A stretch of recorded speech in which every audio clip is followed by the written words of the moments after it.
स्वर्गातील इंद्रसभा तेजाने झळाळत होती. गंधर्व मधुर संगीत वाजवत होते आणि अप्सरा आपल्या मोहक नृत्याने देवतांना मोहित करत होत्या. त्यांच्यात पुंजिकस्थला ही सर्वात सुंदर अप्सरा होती. तिचे सौंदर्य, नृत्य आणि मोहक हसू यामुळे ती स्वर्गातील सर्वांची लाडकी बनली होती. ती गर्विष्ठ नव्हती, पण ती थोडी खोडकर वृत्तीची होती आणि तिला अप्सरा असल्याचा प्रचंडच अभिमान होता. एके दिवशी काय झाले, ती नृत्य करत असताना तिच्या मनात विचार आला की ऋषीमुनी एवढे दीर्घकाळ ध्यानधारणेत का मग्न असतात? त्यांनी जीवनातील आनंद घेतला पाहिजे. हे तपस्येचे कठीण जीवन का स्वीकारायचे? हा विचार करताच ती जोरात हसली. मित्रांनो, रोज अशाच नवनवीन कथा ऐकण्यासाठी व्हिडिओला लाईक करून कमेंट बॉक्समध्ये जय हनुमान असे नक्की लिहा आणि संजीवनी मराठी चॅनलला सबस्क्राईब करायला विसरू नका. म्हणजेच अशा नवनवीन कथा तुम्हाला रोज ऐकायला मिळतील. पुंजिकस्थलाच्या हसण्याचा आवाज इंद्रदेवाने ऐकला. त्याने शांतपणे स्मितहास्य केले आणि म्हणाला, पुंजिकस्थले, तुझे सौंदर्य आणि कला अनुपम आहेत, पण केवळ सौंदर्य असून उपयोग नाही. गर्वाचा नाश अनिवार्य आहे. काळजी घे, कर्माचे मार्ग गूढ आणि अपरिहार्य असतात. ती आदराने झुकली, पण मनात मात्र त्याच्या शब्दांकडे दुर्लक्ष केले. ती मनात म्हणाली, मी तर अप्सरा आहे, मला काय धोका आहे? पुढे एके दिवशी काय झाले, ती स्वर्गाच्या मनोहर बागेत फिरत असताना तिला ऋषी दुर्वासांचे दर्शन झाले. ते विशाल वृक्षांच्या छायेत गहन ध्यानात मग्न होते. ती त्यांच्याकडे पाहून हसली. ती हळूहळू त्यांच्या भोवती नृत्य करू लागली. तिच्या आवाजात आणि हालचालींमध्ये एक जादूच होती. तिने कोमल स्वरात विचारले, ऋषी, हे मौन सोडून जीवनाचा आनंद का घेत नाही? सौंदर्य, संगीत, आनंद यांच्यातच तर खरे जीवन आहे. दुर्वासा ऋषींनी पुंजिकस्थलाला कोणताही प्रतिसाद दिला नाही. पुंजिकस्थला थोडीशी अस्वस्थ झाली.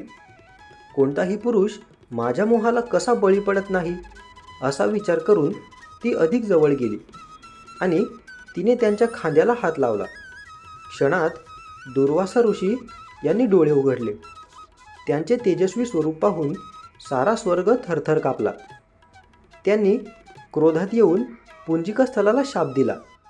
ते म्हणाले, मूर्ख अप्सरा, तू तपस्व्यांचा अपमान केला आहेस. स्वतःच्या सौंदर्याचा गर्व बाळगणाऱ्या तुझ्यासारख्या नारीस पृथ्वीवर जन्म घ्यावा लागेल. आता तू वनवासी वानरकुळात जन्म घेशील. स्वर्गातील सर्वच विस्मित झाले.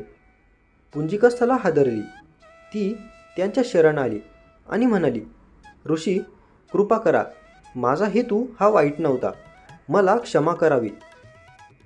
हे ऐकताच दुर्वासा ऋषी शांत झाले आणि ते म्हणाले, शाप हा टळणार नाही, पण या जन्मात तू एका दिव्य पुत्राला जन्म देशील, जो भगवान शंकराचा अवतार असेल आणि तो पुत्र वायुदेवाच्या कृपेने जन्माला येईल.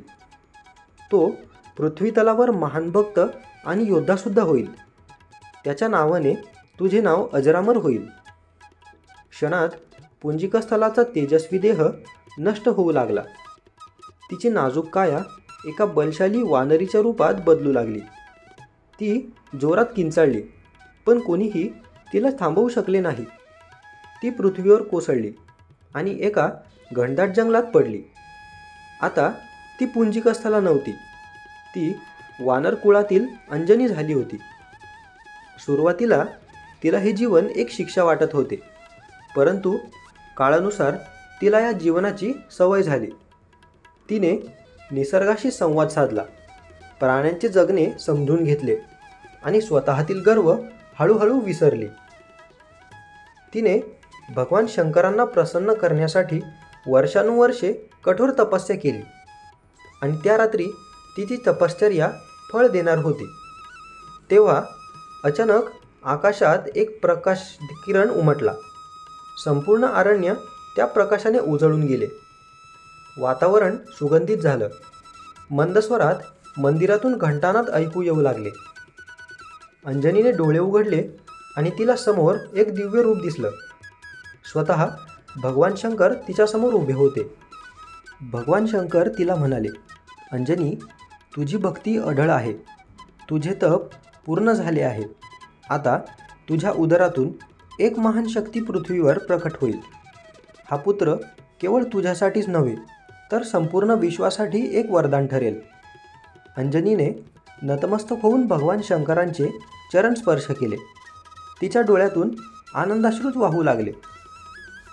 तेव्हा भगवान शंकर पुढे म्हणाले, हा बालक वायुपुत्र असेल. वायुदेवाच्या कृपेने तो तुझ्या गर्भात प्रगट होईल. तेवढ्यात खूपच जोराचा वारा सुटला. झाडांची पाने सळसळू लागली. एक अदृश्य शक्ती अंजनीच्या देहात प्रवेश करत असल्याचा तिला अनुभव झाला. तिच्या हृदयात आनंदाचे एक विलक्षण भाव उमटले.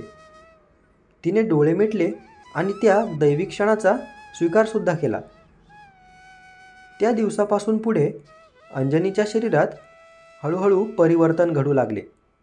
तिच्या उदरात एक नवीन जीव आकार घेत होता. पण हा कोणी साधा जीव नव्हता. हा स्वतः भगवान शंकरांचा अंश होता. वायुदेवाचा पुत्र होता आणि भविष्यात तो प्रभू श्रीरामाच्या सेवेसाठी येणार होता. काही महिन्यानंतर एका शुभदिनी भगवान हनुमानांचा जन्म झाला. क्षणात आकाशात देवतांनी पुष्पवर्षाव केला. स्वर्गात घंटानाद झाला. ऋषीमुनींनी वेदमंत्रांचा गजर केला. वायुदेवाने आपल्या स्पर्शाने संपूर्ण अरण्य भारावून टाकलं. त्या दिव्य बालकाचे शरीर सुवर्ण तेजाने झळकत होते. डोळ्यात एक वेगळेच तेज होते. पण हनुमान हा केवळ तेजस्वीच नव्हता. तो विलक्षण चपळ आणि ताकदवानसुद्धा होता. जन्मताच तो हसला. त्याने हातपायसुद्धा झाडले आणि एका क्षणात तो हवेत उडाला. तेव्हाच आकाशात एक लालसर रंगाचा तेजस्वी गोल चमकत होता. तो त्याला दिसला. तो लालसर गोळा म्हणजेच सूर्यदेव होते. हनुमानाने तो पाहिला आणि त्याला वाटले की हे एक सुंदर फळच आहे. क्षणात तो आकाशात झेपावला. तो इतक्या प्रचंड वेगाने उडत होता की देवसुद्धा त्याला बघून थक्क झाले. हा बालक सूर्याला गिळणार आहे म्हणून देवांनी घाबरून इंद्रदेवाकडे धाव घेतली. इंद्राने क्षणाचाही विलंब न करता आपले वज्र सोडले. हनुमानाच्या गालावर ते वज्र आदळले आणि तो खाली पृथ्वीवर जोरात पडला. वायुदेवाला हे सहन झाले नाही. त्यांनी संतापाने पृथ्वीवरील सारे वारे थांबवले. संपूर्ण विश्वात प्राणवायूचा अभाव निर्माण झाला. प्राणी हळूहळू मरू लागले. वनस्पती कोमेजू लागल्या. हे पाहून सर्व देवांना चिंता वाटू लागली. त्यांनी तातडीने वायुदेवाची समजूत काढली आणि हनुमानाला पुन्हा जिवंत केले. शिवाय सर्व देवांनी त्याला अमरत्वाचे वरदानसुद्धा दिले. अपार बुद्धी आणि पराक्रमसुद्धा बहाल केला. त्या दिवसापासून संपूर्ण अरण्याला माहिती झाले की अंजनीने केवळ एक पुत्राला जन्म दिला नाही तर एक महायोद्धा, एक भक्त आणि भविष्याच्या महान कार्यासाठी जन्माला आलेली एक अद्वितीय शक्ती पृथ्वीवर आली आहे. अशा प्रकारे भगवान हनुमानमुळे त्याच्या आईचे अंजनीचे नाव अजरामर झाले. मित्रांनो, रोज अशाच नवनवीन कथा ऐकण्यासाठी व्हिडिओला लाईक करा. कमेंट बॉक्समध्ये जय हनुमान असे नक्की लिहा. हा व्हिडिओ तुमच्या मित्रमैत्रिणींसोबत शेअर करा आणि संजीवनी मराठी चॅनलला सबस्क्राईब करायला मात्र विसरू नका. संपूर्ण व्हिडिओ बघितल्याबद्दल तुमचे खूप खूप आभार. धन्यवाद.